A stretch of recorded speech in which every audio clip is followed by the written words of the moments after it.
volontés qui se sont spontanément présentés à l'hôpital pour apporter leur soutien.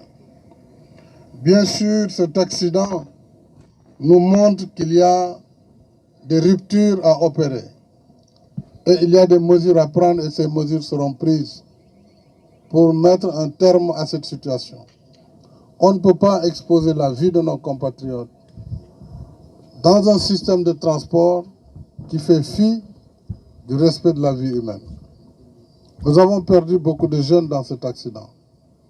Et dès demain, le Premier ministre réunira un conseil interministériel qui va impliquer le monde du transport, les transporteurs, les chauffeurs, les assureurs, les services de sécurité pour voir les mesures à prendre sur l'état des véhicules, sur le contrôle technique, sur les conditions d'établissement des permis de conduire, sur les conditions de délivrance des visites, des attestations de visite technique et sur les horaires de transport pour ce qui concerne les véhicules, les cars de transport de voyageurs.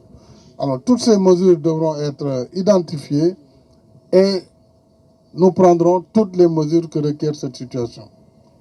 Parce qu'autrement, nous allons encore vivre de même drame à l'avenir.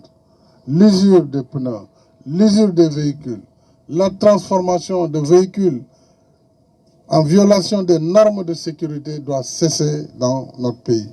Et j'attends du gouvernement qu'il me donne dès demain les mesures à prendre et elles seront prises.